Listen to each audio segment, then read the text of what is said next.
गुजारता है, उसी दस्तरखान पे बैठ के खाता है, उसी क्लास में सबके साथ बैठ के पढ़ता है, तो उसकी इज्जत नफ्स मजरूह होने की बजाय ताकत पकड़ती।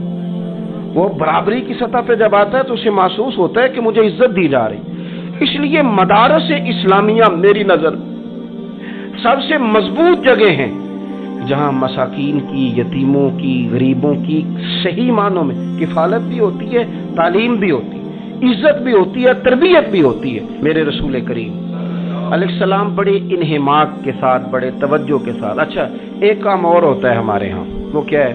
अगर कोई यतीम माल छोड़ गया ना उसका बाप, तो फिर तो बारे नहीं आ रहे हैं उसके, फिर तो अल्लाह खैर करे कि बहुत सारे मिल जाएंगे किफालत करने वाले, बहुत सारे मिलेंगे ध्यान रखने वाले, बड़े सारे मिलेंगे तवज्जो देने वाले। कुरान मजीद ने फरमा दिया है कि जो यतीम का माल खाता है वो समझ ले कि मैं माल नहीं खा रहा, मैं आग खा रहा हूँ, आग खा रहा हूँ, आग। सूरह निसा देखिए। हमारे यहाँ अगर तो वो माल छोड़ गया है तो फिर तो बहुत सारे रिश्तेदार मुस्तकिल उसके मोहल्ले में मकान लेने को तैयार हो जाते हैं, इल्ला माशाअल्लाह। फिर तो बड़े सारे ऐसे भी रिश्तेदार बन जाते हैं जिनको वालिद की मौजूदगी में कभी जियारत का मौका भी नहीं मिला था। ये माल जो यतीम का है इसकी तो ज्यादा हिफाजत करनी थी।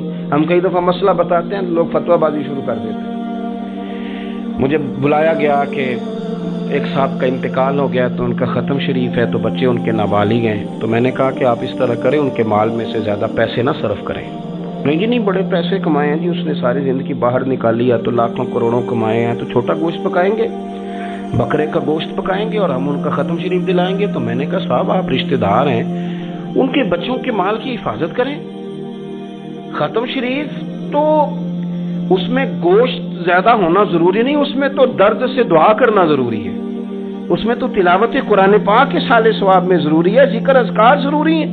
लेकिन क्या किया जाता है कि बेदरेग माल उनका अगर हो तो, एक हदीस पाक है बुखारी मुस्लिम में, बड़े गौर से सुनिएगा और इसके अंदर जितने पहलू हैं उन पर पूरी तवज्जो दीजिएगा कि कहीं हम इधर आ तो नहीं गए।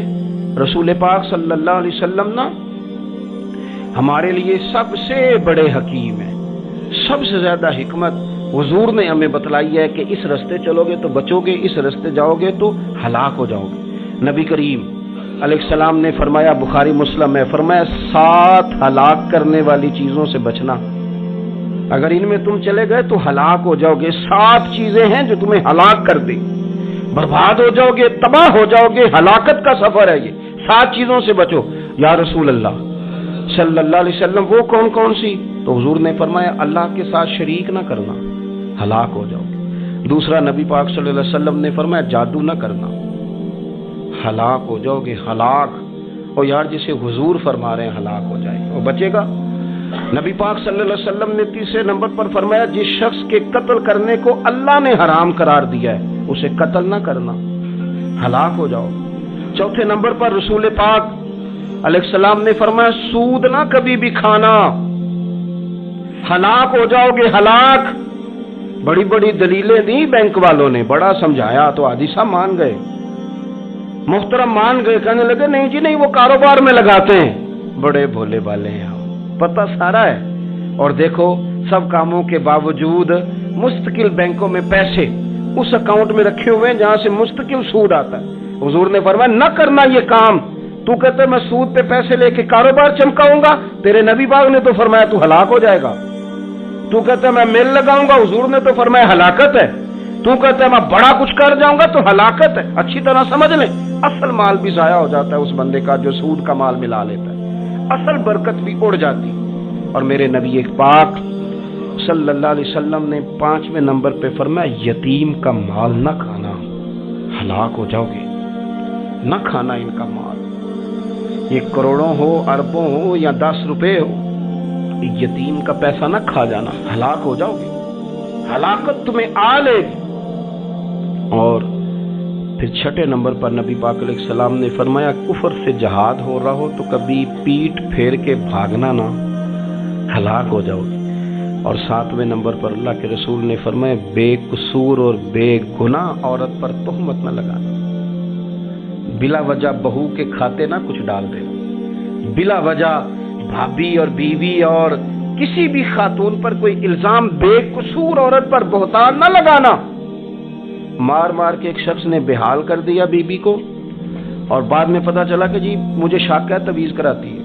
کیا آپ کی سوچ ہے؟ مسلمان اللہ کو ماننے والا، اور اس باتوں پر الزام لگائے گا تویز کرا کے لاتی بے قصور عورت پر بہتان۔ ایک تو بات ہے اسے مارنا، اور ایک یہ ہے کہ کوئی تکلیف دینا، اور ایک خالی اتنی بات کی کہ بہتان بھی نہ لگانا، اس پر الزام نہ لگانا، یعنی تم نے صرف بے قصور عورت پر الزام ہی لگایا تو حضور فرماتے ہیں ہلاک ہو جاؤ۔ یہ ہلاکت والا کام ہے، لیکن ہم بغیر سوچے سمجھے کہہ دیتے ہیں اس نے کہا ہے، اس نے کیا ہے، یہ کرتی ہے، یہ کام نہیں کرے۔ یہ 7 وہ چیزیں ہیں جو ہلاک کر دیں گی۔